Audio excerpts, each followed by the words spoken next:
Assalamu alaikum, brother Hazeeq. It's good to have you on. Assalamu alaikum wa rahmatullahi wa barakatuh. How are you doing?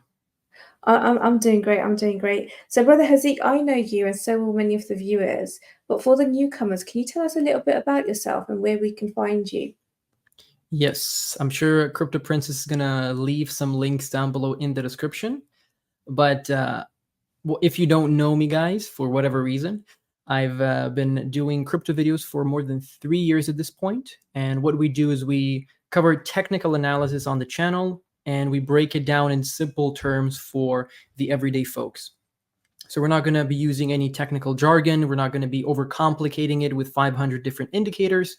We just try to take a look at the most popular coins and see which levels are going to be good to look at for buying and where could you potentially look at selling the coins. And we don't necessarily try to make, bold predictions about any coins. We try to stay conservative and we always try to look at both the bearish and the bullish scenarios. So yeah, that's essentially what we do. We've also got a nice Patreon community where we have lots of extra content with people who have been in the markets for even longer than I have been, that are investing millions of dollars. So it's a really diverse community to be a part of. And I think people can extract a lot of knowledge from it. So yeah, that's pretty much it. And once again, the links are going to be down below in the description. So yeah, we'll just talk about a little bit about how you got into crypto, if that's okay. Yes. So my crypto journey started, I guess, a bit differently to all the other people that I know, because usually when people get into the markets, they start investing immediately from my personal experiences. But with me, I started researching first and I was very hesitant at entering. I even had an opportunity to get into the markets all the way back in 2019, believe it or not.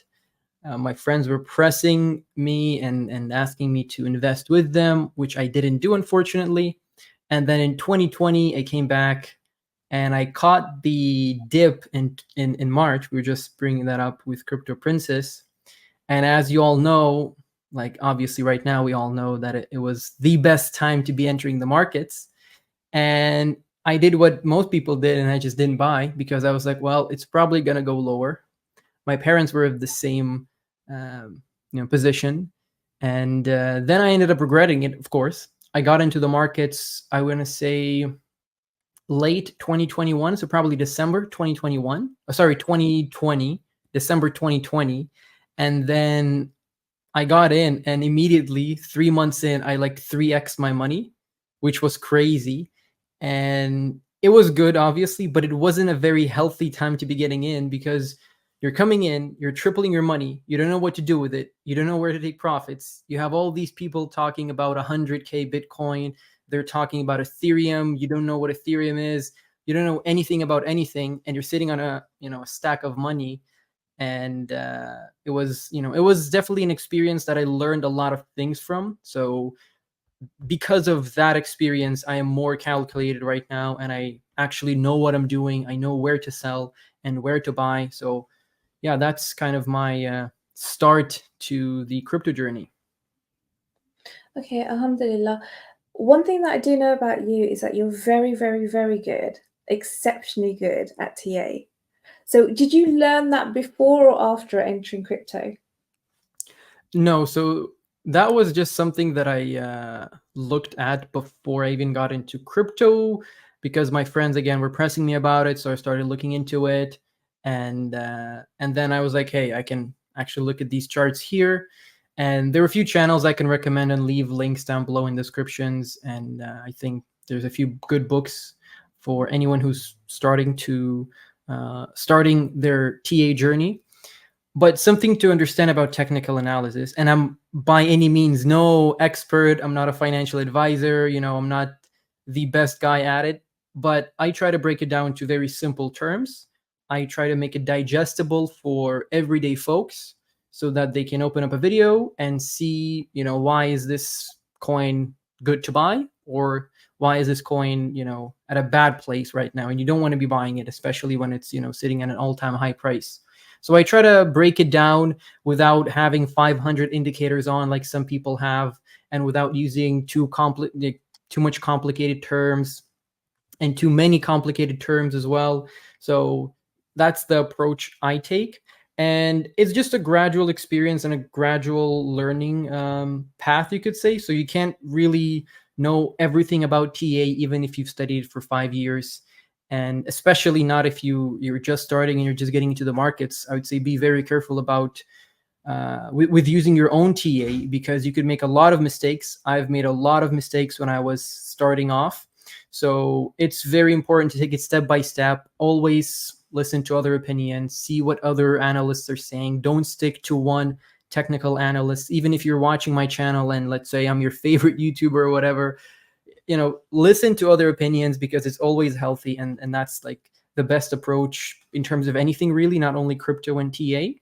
So yeah, and again, I'll leave some links for Crypto Princess to add into the description, so you guys can check out some nice sources for your TA skills.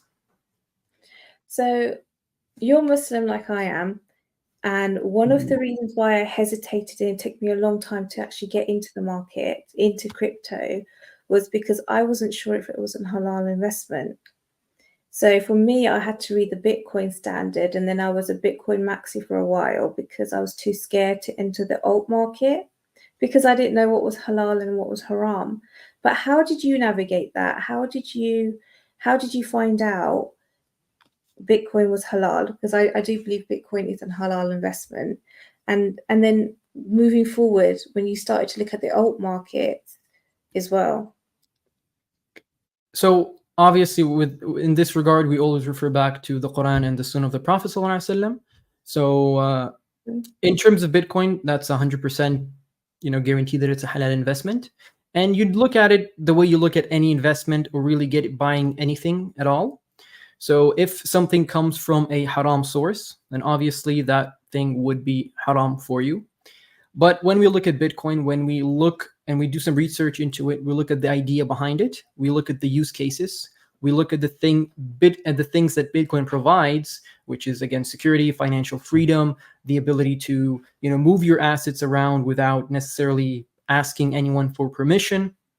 So all of these things are permissible, are halal. Of course, don't take my word for it. Always do your research. Confirm with ulama, confirm with scholars, confirm with people of knowledge in your local area.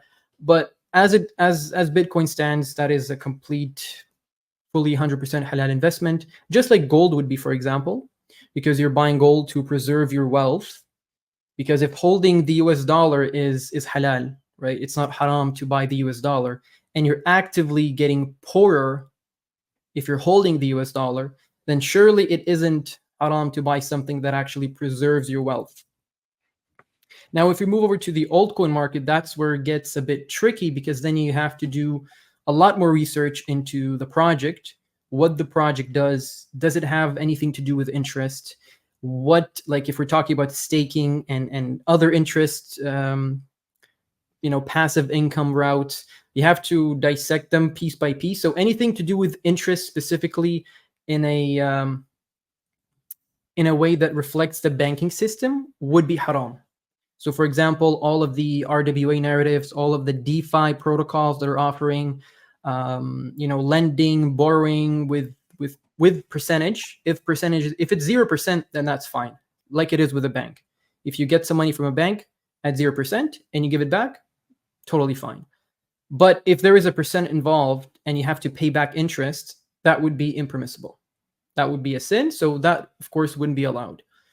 And when it comes to staking, like it's going to be a big topic to dive into, but staking is slightly different because you're actually doing something and getting a reward for it. So it's not really the way it works with banks, because it's more a decentralized system where you're getting rewards for actually securing the network.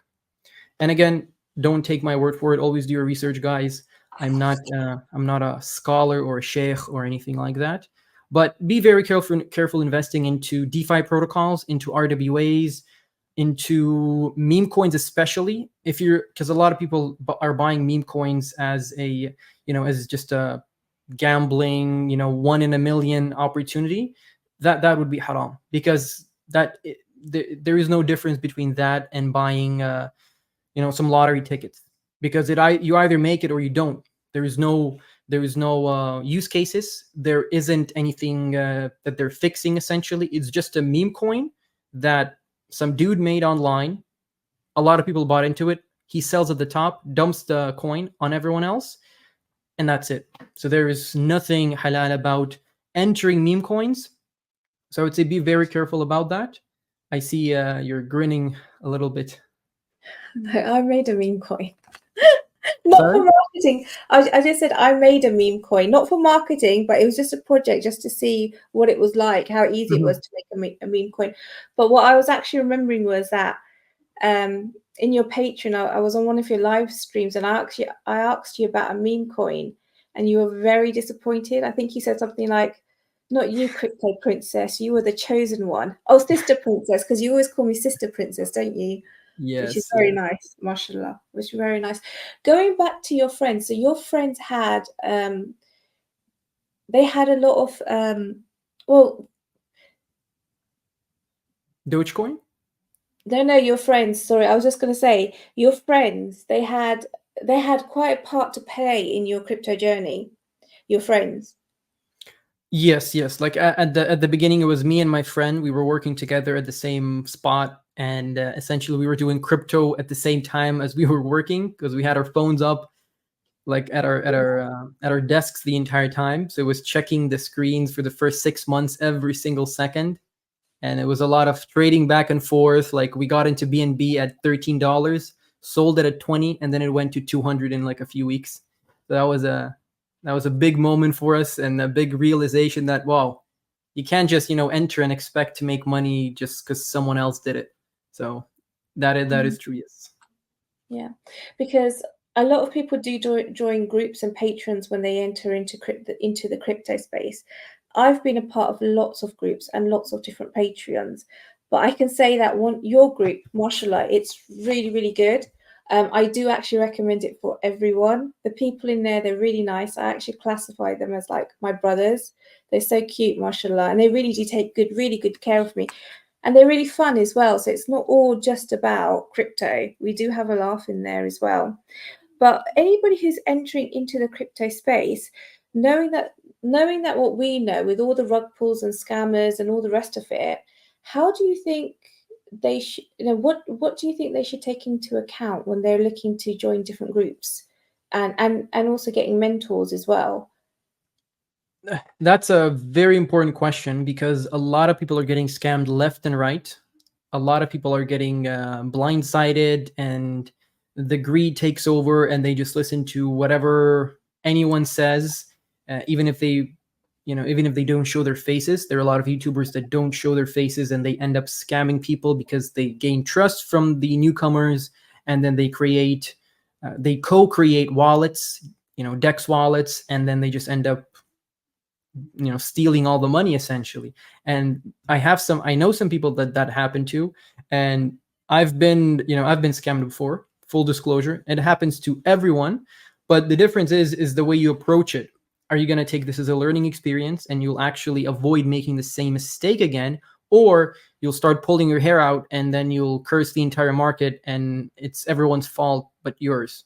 So that's a very important aspect. And then when you're getting into the market, you have to be ready for a few things. You have to be ready to watch your portfolio dip 70% at least and be okay with it. Because if you can't do that, the crypto market isn't for you. And once you're getting into the crypto market, you have to assume that you're going to lose some money at some point. So either it's going to be a rug pull, either it's going to be some sort of a scam that no one has ever heard before, either it's going to be a coin just going to zero because the team starts fighting in between itself. So those are the things you have to keep in mind when you're getting into the crypto space. And then when you invest the money that you're okay with losing and it doesn't affect you or your family, then you should be fine. So have a healthy mindset about it. Mm. And then also talking about groups and different people in crypto, the first time I saw you was back on the Gem Hunter series. Like it's been a year now, so happy Yeah, anniversary. thank you. It's not running at the moment, but how did that all come about? It was, if I remember correctly, I think it was Seth or Archie reaching out to me. And then I remember leaving them on red for like a week or so. And then I was going through my messages and I see this dialogue that I haven't responded to. I was like, oh wait, this is the like that request that I had. So then I started chatting with them, and they ended up inviting me into their chat group chat that they had. And then we they had this idea of a channel where we'd live stream every single day with different people on, with different hosts and different guests every single time, which would make it very refreshing for the audience. And it did work for a while, but obviously we're not doing that right now. But hopefully something in the future. We'll plan something in the future, hopefully.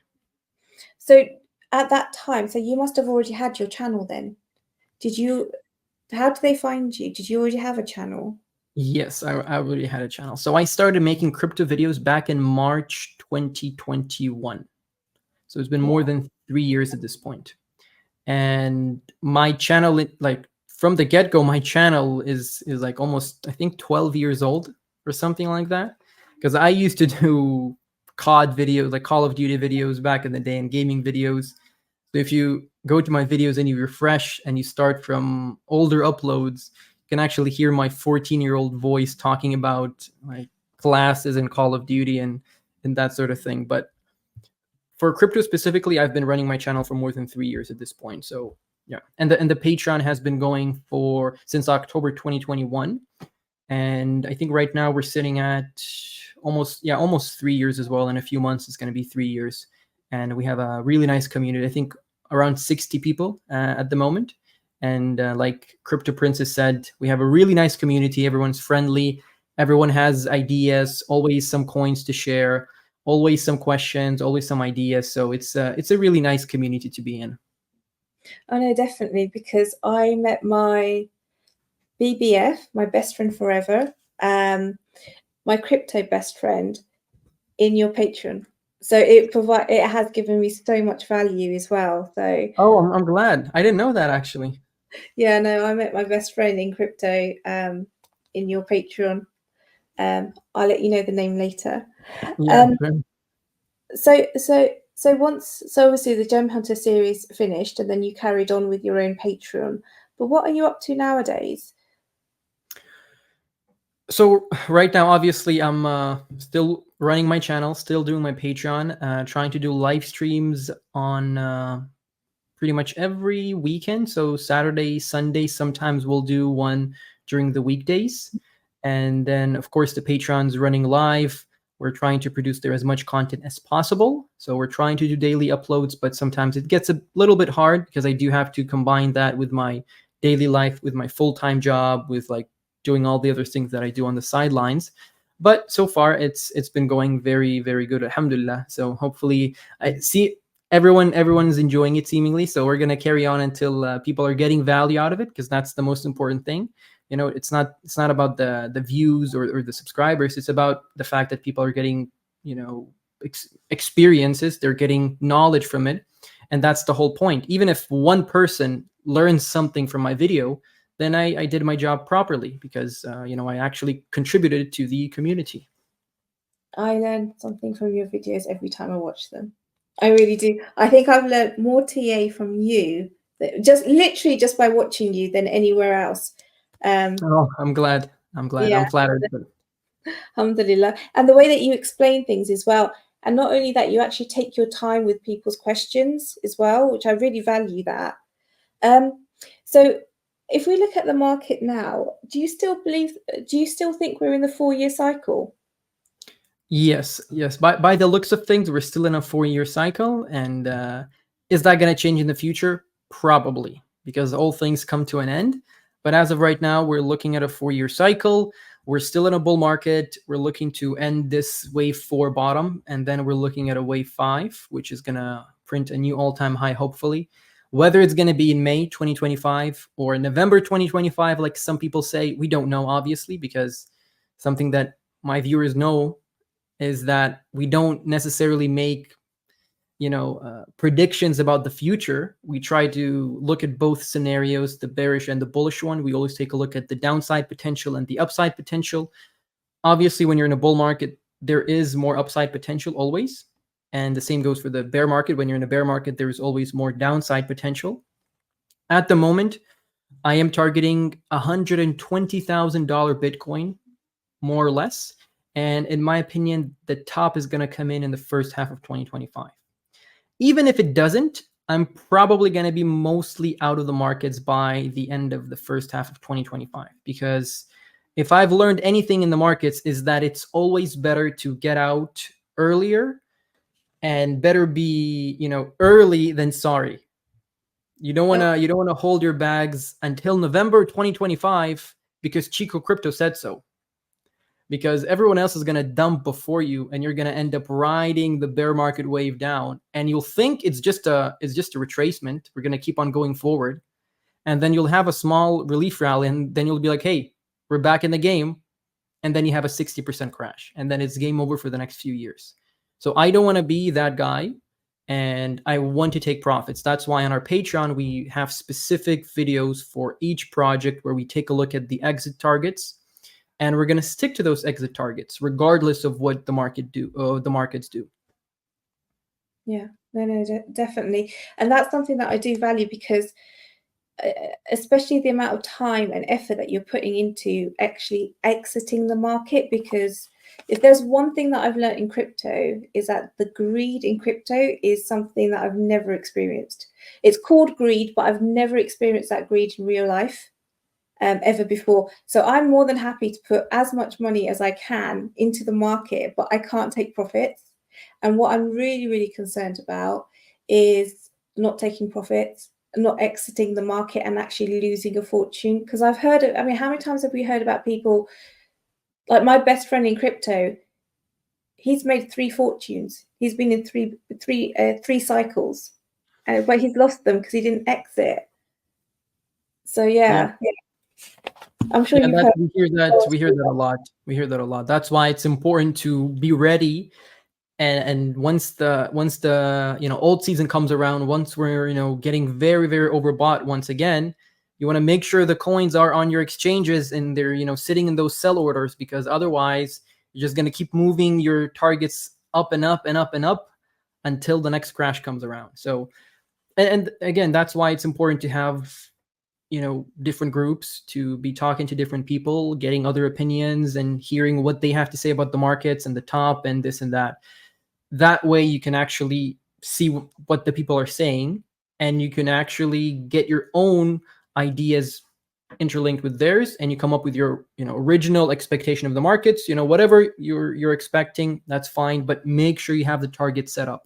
Otherwise, you're just blindly poking your finger into the sky and expecting a fortune to drop on your head, which maybe it's going to happen every once in 1,000 years, but we can't all be counting on that. So No, definitely.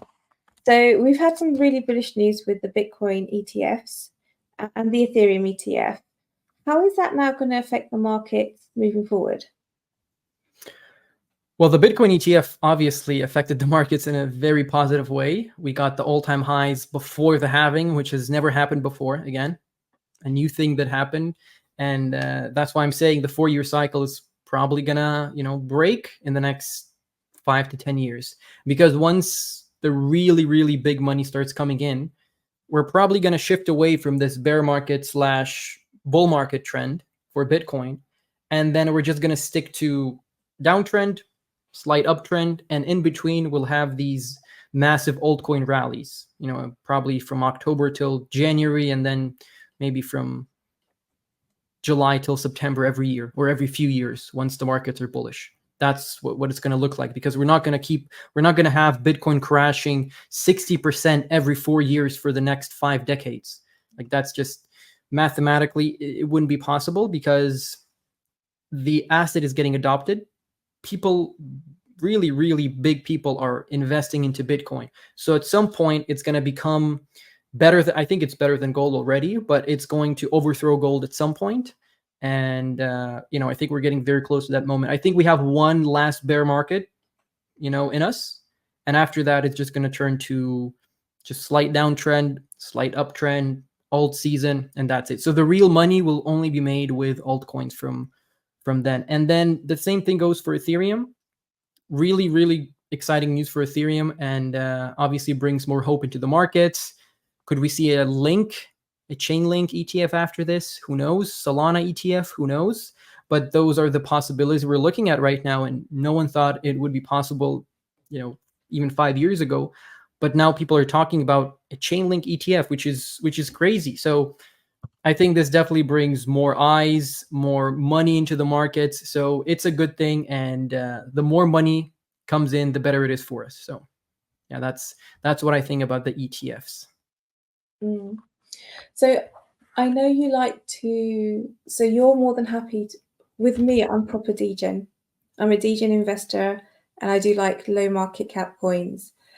With yourself, you're very good because you balance out the risk. So you do have a lot of high cap coins, mid cap coins, and low cap coins. And I think you've really diversified your portfolio, and you do that for your patrons as well. And I do think that's probably the right way to do it. And I do think my way is very, very high risky. But where do we cross the line? So where is it that we make an educated guess and then we're gambling? Does that make sense? Especially with So degen plays. especially with degen plays. Mm. So I think it comes down to the amount of research you do. Again, if you're crossing the line into gambling, then I'm not doing that. For example, if I see it's a $50 website with a Twitter handle that has 12 followers, and and half of them are bots, that's not something I'm going to invest into. That's essentially the same thing as buying a meme coin, the same thing as buying a lottery ticket. But then if you do your own research and you look at the team, you have a really good team that worked in many other big companies beforehand. They're actually their plan is to provide value. They're fixing some sort of an issue. And essentially, if you see value in the project and the team backs it up, then yeah, there is no issue with investing into it, even if the market cap is below $1 million. However, when it's non-docs team, their goal is to make the blockchain world a better place for everyone, which is the most generic goal you could have, then of course that's just going to be a red flag. And then there are some technicals you can look into based on the contract address of the token, and then the vesting schedule, VC funds, etc., to make a more educated guess, you could say. Because if all of that stuff looks fishy as well, then obviously raises even more red flags. So then would be a definite no from me. So for this particular bull run, what do you think the top 3 narratives will be? Definitely AI. I would say RWA and gaming. Right. Yeah. Okay. And then a then more niche one would probably be Deepin, but not as big as those three. And for anyone who's new and entering into the markets, with all your experience and all your knowledge, what would your top 3 tips be for that person? So the number one tip is never rush any trades. Don't force yourself into the market, because when you get into the markets, you have this idea that if you don't buy in right now, you'll never have an opportunity to buy back in at the same prices. And I've had that when I got into the markets, and I was burned so many times because of that. So I learned my lesson.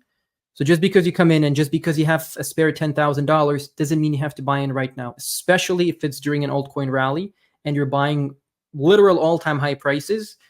That's a big no-no for me. That's the first thing.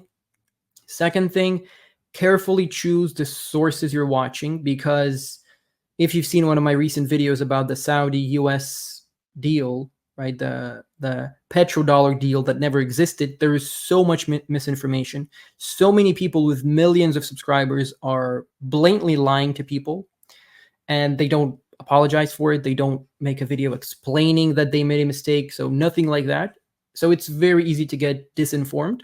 So you have to choose your sources very, very carefully. And the last thing I would say is probably don't take any loans out to invest into the markets, because I know some people that do that. That's very dangerous, especially if you have a family. That could be, that could be very damaging to you and your family. So make sure you're not spending your, food money, your apartment rent money, those sort of things, and then invest what you can invest. Of course, if you're living alone, if you're a bachelor, it's going to be much easier investing and much easier losing money. But when you have a family, I would say be extra careful. That's brilliant. Well, Brother Hazeeq, thank you so much for your time today. And No problem. It's been great. It's been a great talk. Thank you for having me. okay, Allah Hafiz. Allah Hafiz. Assalamu alaikum.